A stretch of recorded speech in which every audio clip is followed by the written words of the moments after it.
Hello, everybody, and welcome to another podcast episode of Chats Under the Cherry Tree. A super exciting guest this time again, and I'm really excited to have Varsha here with us. Lovely to meet you. How are you? Thank you for having me. I'm absolutely thrilled, and I'm absolutely fantastic right now. Yay, it's good. So thank you for coming. You've come here really all the way from, where are you from? London. Yes. From London to Leicester. I mean, that in itself is an arduous trip. We appreciate. To do an audio. So for those who don't know, we always do free audio with most of our books so that it becomes really, truly accessible. So what was your first audio narration experience like? Ooh, it was interesting. Tell me why. Especially because I've got a very, as many call, weird accent. Yeah. It's a mix of Italian, French, Yes. Creole, so sometimes people can't make out where my accent is from. Yes. So I was very intrigued how it would sound like. But apparently... Did you try to use the Queen's English? No, I wouldn't even... I wouldn't even know how that would sound like. Yes. Honestly, probably kids will run away if they do hear that. But it was exciting. Yeah. It was exciting, especially thinking that my daughter might listen her mama on an audiobook. So, that would save me time. Of course, and that's exactly why we do it. So as well as being accessible for, children, it's great for parents because we have a lot of immigrant parents who sadly can't read English, and we don't want the children to miss out on that experience of being read to. So that's why the books are there, and the audio is there for them. Also, it's great because the parents get to teach themselves English when the kids exit for school, privately, confidentially. So there's another application. And the final application is parents are sick of repeating the same story over and over again. So I love that we've given them an out by saying, okay, these books are magic. Did you know that?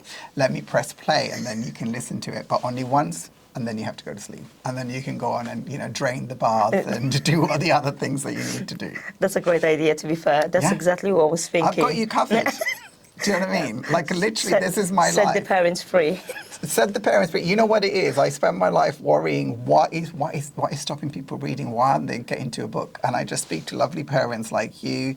And if you're ever with me, you'll see, like, whether it's at a coffee shop, on a train, anything, I'm like, do you read? Why don't you read? What's going on? What's happening? Does your child read?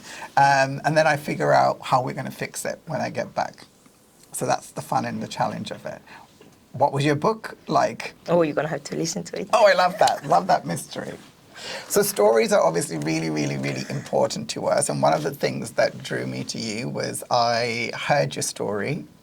I'd like you to say a little bit about it because I felt that I had a little bit of a connection with you and I just couldn't stop myself but be like, I'm going to just message this lady and see, is she up for meeting me?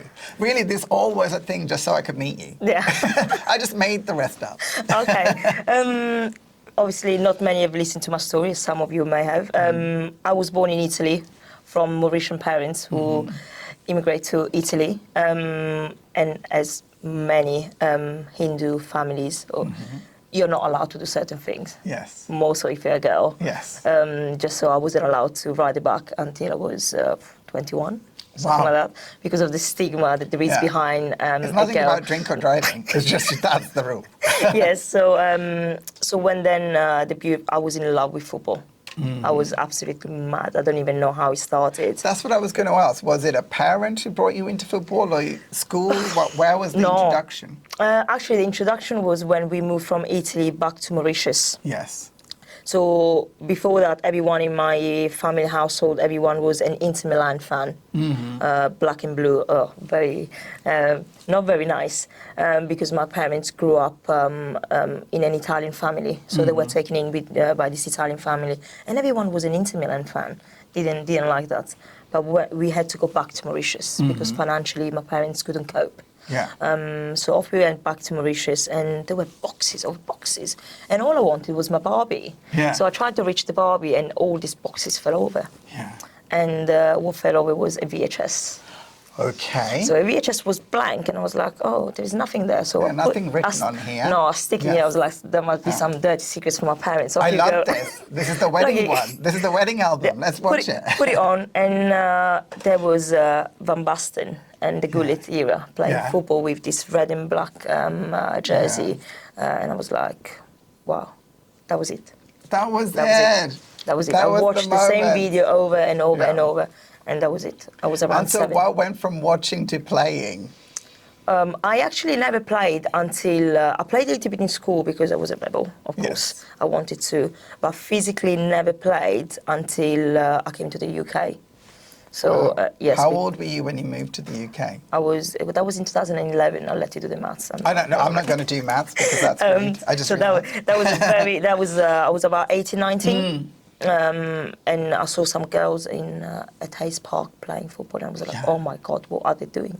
I said, is that even allowed? Yes. But yeah, it was allowed, and I bought some boots with my first wages. Yes. Some Umbro silver. Obviously, I didn't know about the studs, different studs in there. Metal studs. Off I went to play football. That is so impressive and very brave. Yes and no. I just wanted to play. Yeah. So I didn't know what the consequences But were you any would be. good? I mean, let's get real. No. No, because obviously I didn't get to practice football. Of course not. All I did was I watched it. Yeah. So I made in my mind all this dictionary, how you kick, how you don't kick. I couldn't kick the ball to save my life. Yeah. So I wasn't good, but I just wanted to play. And I really like that messaging for our listeners that, it's not about being good at something, it's about just getting involved. Oh, and yes. that's always the start. Yes, if you have the passion, I always say that, to take it back to football, you may be as good as, you may have the talent, but if you don't have the passion, you're going nowhere. Yeah. I can assure you that much. Yeah, how exciting. So how is reading important to you, your family, because you have a daughter as well?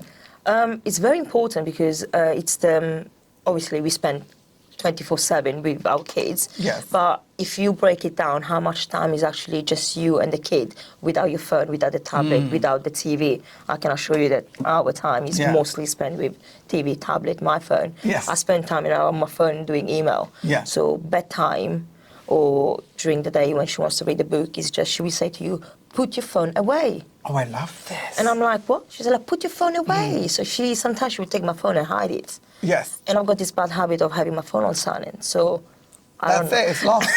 I don't know where my phone is. This child is very smart. Yes, she's very smart. So then we get to spend, that quality time, just me and her. Yeah. And I get to hear myself reading. I'm like, oh my God. And then she would say to you, Mum, that's not how you say it. And I'm like, rude, you don't even know how to read, and you're telling me. Teaching is good. So, I love and that. so it's, it's an interactive moment between myself and my daughter, or myself, the wife, and the baby. So we get to spend time together. And I want to follow that really because I've had the exact same experience. I look after kids and I've got another one coming this weekend. But he also does this to me where he will say, you need to put the phone. I mean, he's 10. But I feel slightly embarrassed because as a society, we talk about the impact that we're creating for these kids with these digital devices and when we should give them everything. So it's very embarrassing when a child says to you, I know, especially in front of you need people. to put it away. Oh no, I'm lucky because in the household he'd just be like, right, and he's got a phone. He comes to me with a phone and an iPad. So my daughter's free and she's got all of those. So. The fact that he says, right, we're going to watch this movie, or I want to do something, or tomorrow, can you put your phone away and I want to do X, Y, and Z. I'm always like, oh, okay. Okay, it makes me sit up and pay attention. And I really like it. It gives me hope that we're not going to lose our kids to the bottom of these devices. No, I think a lot of kids, what they want is to spend time. Yes. It's the basic. Yeah. We wanted to spend time with our parents. They Yeah. didn't give it to us because they were busy working, getting money to make our life better. Yes. So you lost that quality time. Yes. So now that our parents are a little bit older, you're like, you sit with them and have a cup of tea and you're like, oh, we never did this before. It does feel so very awkward to spend with your parents. Really? Yes. So now when I get the chance to do it with my daughter, I'm like, oh no, I'm going to spend time with you. I'm going to be that parent that drop you to school and do, babe, that's my child. I'm going to be that embarrassing parent that I never had growing up. And I think the last time we spoke, you were picking up your daughter. Yes. And she went into a tantrum and a half. She did. Yes, it was brilliant. It was my favourite things. I love it. So being an immigrant, explain how the journey was to learn English. Because I find it fascinating because I've had the similar journey. For me, it wasn't learning English. For me, it was about learning Italian. Oh, okay. So obviously, because my parents moved to Italy First, yeah. in a white country, and then you go to school and you're the only, brown or, and you're just as much Italian as everyone else, but automatically they assume that you're a foreigner, so they start treating you differently. I was born in the south of Italy, so our accent is different to the north of Italy. Okay. So as soon as you speak, people will say, "Oh, she's from the south," so they start picking on you. Oh, so okay. I had to. I literally lost my accent very quickly because I didn't want to get picked on. And I'm like, okay, fine. So I didn't actually have to learn Italian because we were born there. Yeah. So for us, Italian was our mother So tongue. why is being south of Italy so bad? I don't Is it think just the north-south divide? Yes, That's it's it? just a north and south divide. Yeah. I don't know It's who's strange, saying. isn't it? It's Same very country, strange. same language, I know. divide. Yeah, same language, but from the north to the south, it Yeah. sounds so different. No, it sounds so we were different. talking about this before, just about UK in itself. Edinburgh to Brighton is a Yeah. very different accent. London to Leicester is a very different accent. Yes, I apologise in advance. But how did you then come to English? So you were fluent in Italian. Yes, so I'm fluent in Italian, French, and then obviously English because I had to, when you're at school in Italy, you had to choose 2 languages in any school. So obviously French was easy because I was like, oh, I can be good at something. Yeah. French, because obviously Creole is a broken French. Yeah. I was like, off you go with Easy. French, easy. And is it true that if you know French and Italian, English is easier? Is it? No, I don't really think so. No, because I went to a school with largely an Italian community. And that's kind of the rumour, that was kind of the thing. I don't think so, because then if you hear a lot of Italian talking, speaking English, a lot of things we say sounds very weird. Really? It do sounds weird, like we don't say to, we say true. Oh, yeah, yeah. Or things like that. So, and we say the words how we say it. So we literally spell every single letter because that's how. Well, otherwise why write it like that? Yeah, exactly my point. So when you have exam, that's how you remember words. How do you spell the word because there you go. That's the easy way for us to remember. So I don't know. So how are you managing this with your daughter? Because how old is she? She's 3. 3. She's 3.5. Has she started to recognize words? Yeah. Yes. Oh, this is fun. She would say to me, "That's not how you say it." And I'm like, "Well, how do you say it?" She said like this, and I said, "You're very rude." So, because obviously her first language is English. Yes. Which for me is not my first language. So my wife's first language is English. Yes. My daughter's first language is English, and then there is me. You have to be like, be patient with me. And you know what? I live with my mother-in-law as well. So sometimes they say things to me, and I'm like, "You what?" I'm like, "What do you want?" And or even if I'm looking for something, they will say, "Have you lost something?" I'm like, "No, I haven't lost anything. I'm just searching for something." Yeah. And they were like, "Oh, but that's what we say in English." Well, that's wrong because I haven't physically lost anything. So stop saying that to me. So there are things that they say, and I'm like. And "Why do you whereabouts say in it?" the country are your family from? So the wife, both my wife and mother-in-law they are born and raised in Hackney. In Hackney? Yeah, so there is the Interesting. Cockney accent. Yes. So God knows, it takes me ages to learn English, and then they chip in with their. And Yeah, I'm like, literally chip in. Yeah, I love that. I'm like, no, that's let's just stick to English. And how did you cope with Italian food and British food? There is no such thing as British food. Here we got fish and chips. We've told you about Cobb sandwich here. I'm gonna have to try it. No, it was a shock to the system, to my system, because everything needs to be wet here, and I don't understand why. We need a bit of sauce. Not just one sauce. Listen, I never saw any Chips and people. curry sauce? What's the curry sauce with chips? Like so many condiments you have. Yeah. Why? Because you people say it's bland, so we have to, up it a little bit. So as you can see, it was a shock. And to my salt and system. vinegar. Oh my God, that's a great combo. Well, to be fair, we've got vinegar in Italy as well. And then the ketchup. On everything. Like, come on, that's like a great combo. Yeah, no. Like, what is up with you? I'm gonna have to take you out for food. Yeah, I'll take you out for food tomorrow. We do it in exchange. Yeah, well, I'm lucky I get to go to Italy every year because of work. And obviously, don't tell my boss, but I love it because I get to experience Italian food, and it's actually my favorite type of food. So do you still do the seafood with Parmesan cheese? I don't know. Whatever they put on, I take it. Okay. So the But bar this is we a go no-no. to- It's a no-no. I don't know what it is, but I go to Bologna. Apparently, it's the food capital of Italy. Right. Okay. I do whatever they say. Good. I've learned from other people who I've gone with that this particular region do not tolerate food intolerances, food preferences are not a thing here. And like I always say to my friends when I'm here, I go, I'm always up early for everything, and I know I'm having a meeting in this restaurant, right? I found the meeting brilliant. Oh, there's a cute little bar, I'll just go across the road and have, like, it's called Aperol Spritz. I'll have it, just get myself a little Aperol Spritz, before my little meeting in the evening. And the bar is packed. It's a tiny little bar, and I'd be like, "Can I have one?" And they give it to you with a board. Are you familiar with these? Yeah. So the board has like cheese and ham and all this beautiful. So the things. aperitivi. Yeah. Yeah, that's what you just said. Amazing. And I'm literally sat there going, "There's no place. How am I meant to eat this? Because there's not even a space to sit." They don't care. They're like, "This is what you get." Obviously, originally I said, "I didn't order this. I think this is somebody else's." Yes. They're like, "No, it comes. It comes It's with like it. peanuts. Yes. You just get it with the drink." Yeah, It's so amazing. and then obviously my wife, when I take my wife to actually Italian bars where you have aperitivi and they will give you whatever it's the focaccia or the Yeah. pizzette, and then we will go back to our bar and they will say it's aperitivo time, and they give you wine like that. Yes. And then they give you 2 nuts, and she was like, "Oh, there's no more." I was like, "This is the English aperitivo." I know. The Italian aperitivo is, we treat it Tragic. like, for us it's a meeting time. Like, It after is. work, you go and drop everything and you go and meet your friends. Yeah. Or just to chill out with an aperitivo, nice drink with something to eat, and then you go home and have dinner. The actual dinner. Yeah. I love this. Food culture, very, very important. So football, we're coming up to the National Year of Reading. You don't know this. No, I didn't. Let me tell you this. It's not out yet.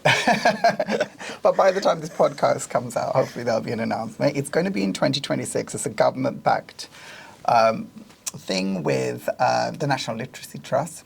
Unfortunately, reading for pleasure has declined among kids. And I want to say, and it's also declined among parents. And now we're seeing it as a crisis, a reading crisis, which is why the government have committed to addressing the challenge.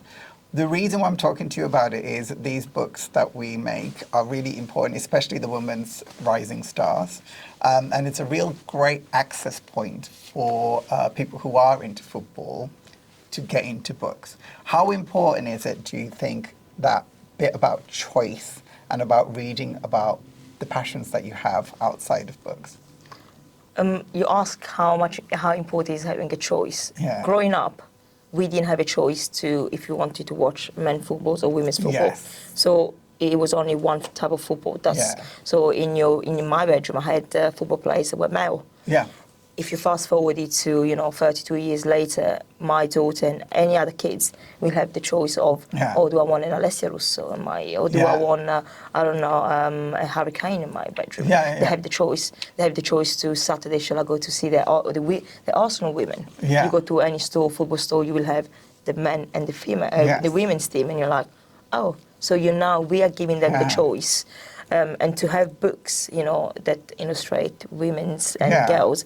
It would just, we are now giving them the choice. Yes. You can choose Yeah. which book do you want to go and buy and which book do you want to go and read. Physical book, Yeah. not the electronic one. I'm very guilty at doing the phone one because Yeah. sometimes I may forget, I'm changing my bags. But Reading is reading. yes, reading is reading, Yeah. but having the physical book Yeah. in your hands and, when you open a new book and the smell Yes. that comes off it. And that's really interesting because we went through this a long time back, way before the pandemic, where we were prepared in publishing that the digital format was going to take over the physical format. And it was really interesting because it never came to pass.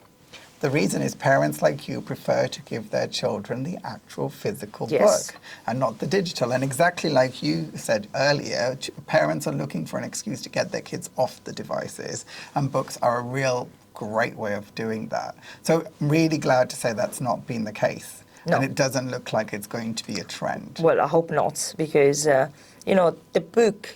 It's also the quality time you get to spend with your kids. Yes. As I say, my child say to me, "Put your phone away." So Yeah. she knows that I spend a lot of time on my Yeah. phone, and that quality time that we spend together. 10 years down the line, when they are grown up and ready to go to college, Yeah. you're like, oh.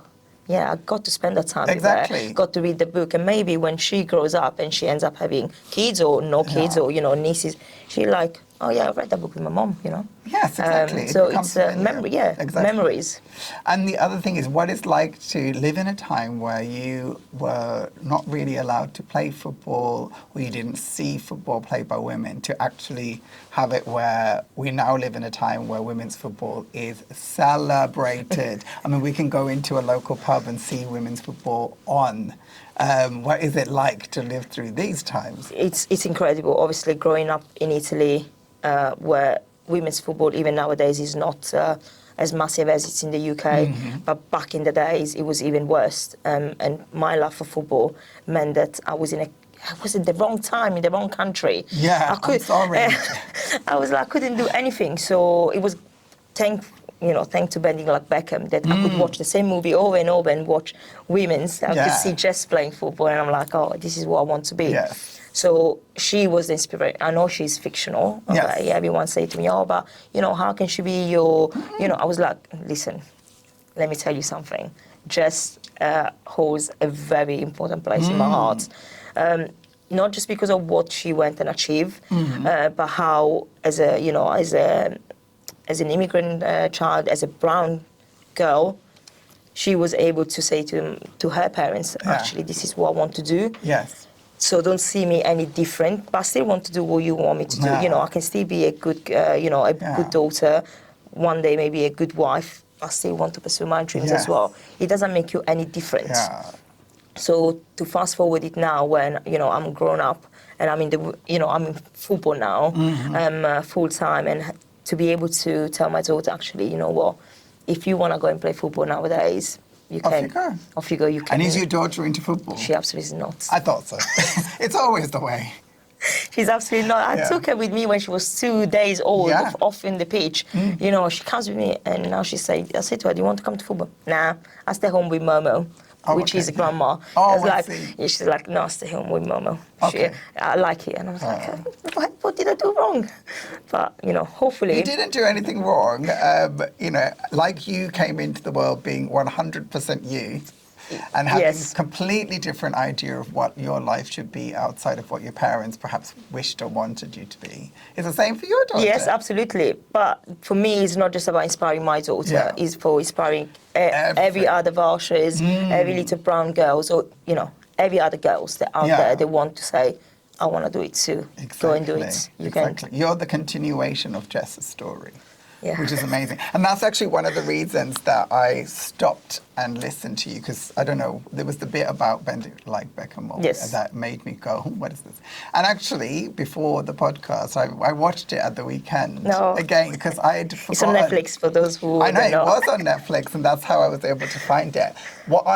Obviously, it was fun and funny, because some of the scenes, where they cut her face in, the beginning scene. Yes. And I was just like, oh my God, that's so amazing. Like, when you think about it, back in the day, they did this. That's like so fun. Now I guess AI would be doing it. Yeah. But anyway, I was like, that's interesting. But I was surprised at how well the story still translates. Yes and no, because I get to hear it from my perspective, where Jess and Bending Like Beckham as a movie was inspirational for me. And how I was able to, take on board, my lesson to what and make it the most out of it. Some people will look at it and say, yeah, but, Kira was the one that went and got and I'm like, oh. Oh, I never saw that. I know what you mean, but I never You're going saw it. through this, so people will always, even on a movie that inspires so many of us, they're still able to put in. I'm like, thought of things like that, but I think that's a really good point, because I didn't think about it outside, but that's a very good, valid point. One went on to Chanel and the other went on to ER. I mean, it's a thing. I never thought about it until you just mentioned I it. never, and it was in one of those comments where everyone was commenting, and obviously put me in the message as well in there, and she did. She took a screenshot of it. I'm probably gonna frame it for the rest of my life. And good in there as well, message there. But yeah, people take it in a way where they say, yes, also Jess was the star. Yeah. But if you see where the two career ended up, and you're like, oh yeah, I didn't think about But it isn't that way. that funny? Because from my perspective, obviously your perspective until you read that comment was we were so happy to see ourselves, or to see a representative of what we are, that we never thought further than that point, and that was our win. That was it over. And generations later, we're still enjoying the win. Yes. And whereas other people are like, wasn't a win though? Yeah, and I'm like, please stop. Don't ruin it. Don't ruin my movie. Just leave it there. Yeah. Just leave it there. We can talk about it. But that movie, and obviously it's coming to. It's been announced that Beckham 2 is gonna come out, so I cannot wait. 2027 can come soon enough. As soon as I heard that announcement, again, that was since I originally introduced myself to you, I was like, oh my God, that is such a moment. Yeah, for me. Oh, absolutely. And I'm like, have you asked to be in the movie yet? You're not the first person to ask. I think my wife has asked me, and hundreds of other people are saying to me, oh, you're going to be in the movie. You're not telling me. I'm like, so what? When she was like, oh, I know what you're doing. I was like, I have no idea what you're talking about. Yeah. Obviously, we should start a campaign. It will be a dream, because that is the movie inspired my entire life. It was like, right? And that's not even underselling it. That's like literally a bit. I literally packed my stuff in one rucksack. Yeah. And I was to my parents the day before, I said, I'm going. We're completely different people. One rucksack. Jeez. That'll just do for my cosmetics. I don't know what that life is like. Well, to be fair, all I need to do is to get out. I probably could, find clothes somewhere else, but I just need to get out. Exactly. And the easy way you can get out is one block, because if you have to run, how am I supposed to run with... So where you run away, is that what you're saying? I didn't run away because I let my parents know, so it wasn't really a run away. Yeah. It's like, how this did is the they ticket. take it? Because we're both from Asian families, so like I admire you from that perspective. Because I wasn't brave, I couldn't escape. Even though I had my escape routes, I couldn't escape until I was qualified. There are certain things that I had to meet before I was allowed to. Well, same here. I had to do, your studies were very important. I remember that my dad used to say to me, that was probably the only time we would have a heart-to-heart conversation. He would open the door, he would sit there the day before the school would start, and he would say to me, okay, no party, no going to birthdays, no going this and that. All you have to do is bring results at home. Yeah. Okay, good luck, bye.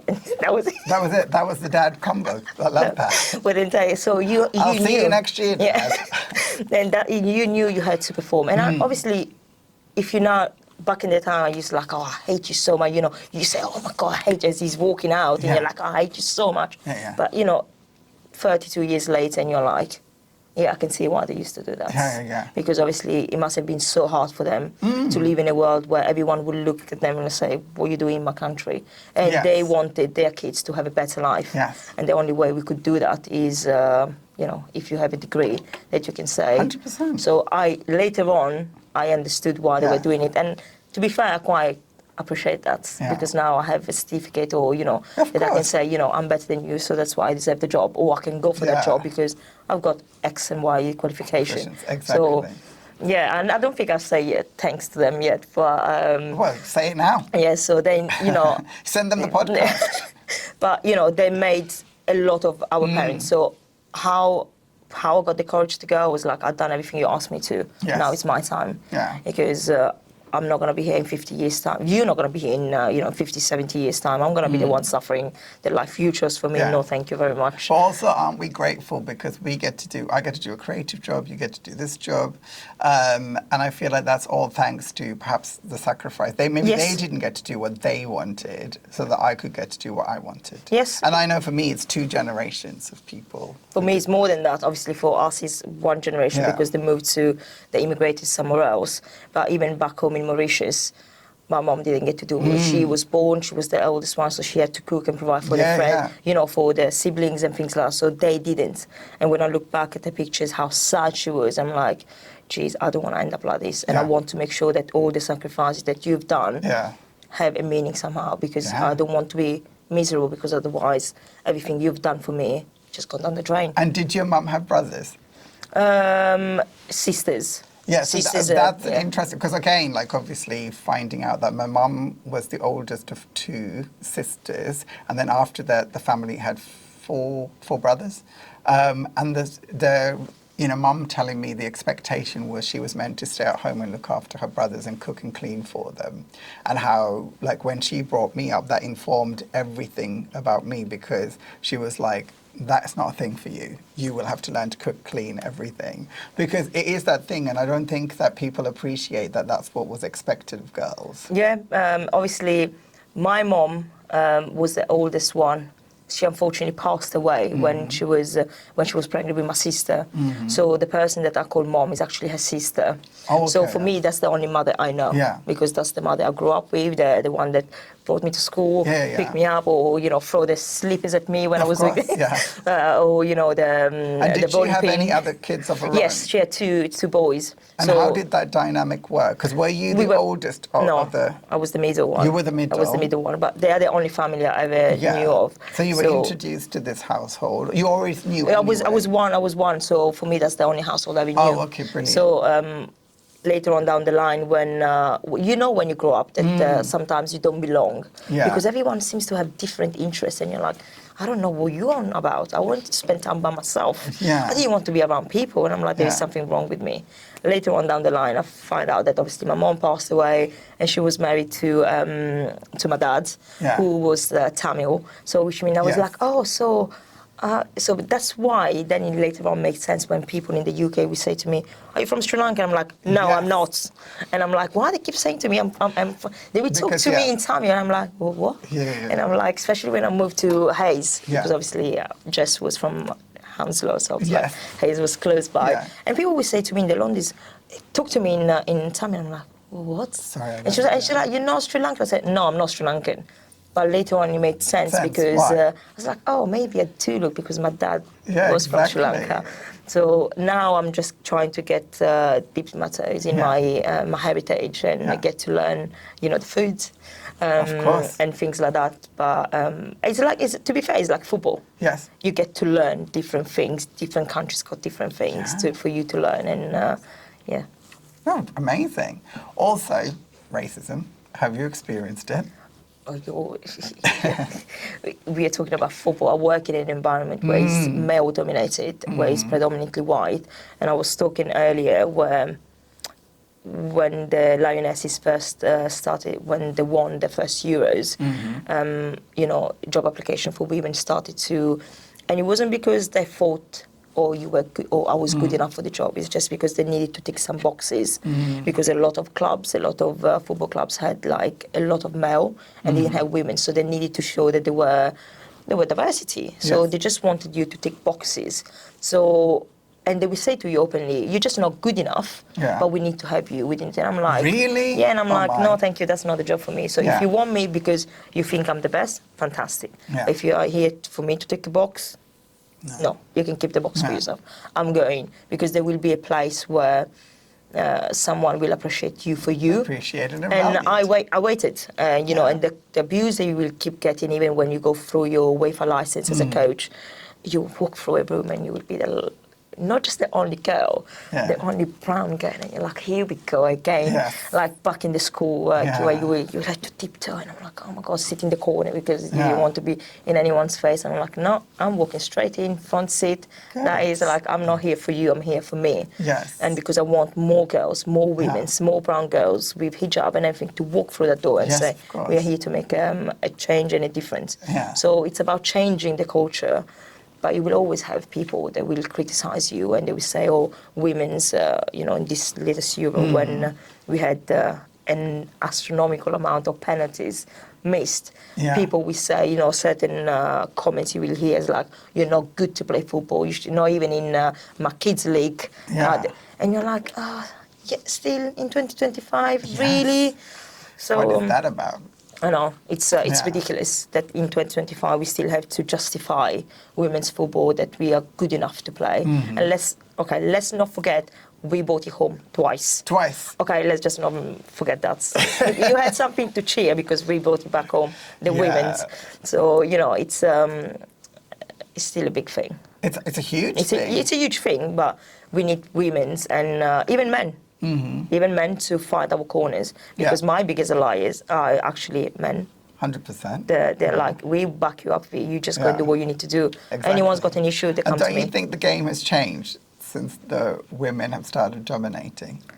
You know what, it does. Yes, change a lot, especially if you see the number of grassroots team girls and the amount of girls and women, even older women, you know, the vets team, they're popping out everywhere. Yeah. Because we are so focused on giving our child or, you know, the younger girls an opportunity that we actually forgot there is a generation or a couple of generations that were left behind. Yes. Because they were not allowed to play football. They grew up, you know, and then now that they're in their 50s or 60s, football is back on. Yeah. So let's bring them back. Football is open for them. So let's bring them back and play football. Yeah. So that's why, you know, I have walking football or vets football. So I love seeing women's playing football. It's exciting. Yes, it is. So you're living your dream and you're watching others fulfill theirs. Yes. Which is brilliant. Thank you so much for coming to see us all the way to Leicester with your whole family. Yes. Thank you for doing the audio and talking about the importance of reading and talking about women's football in relation to women's football rising stars. Thank you so much for having me and hearing me blabber around. No, of course, it's really important. Like I said, it was really all an excuse to meet you because I really admire you. Well done. Likewise, yeah. Thank you so much. Thank you. Thank you.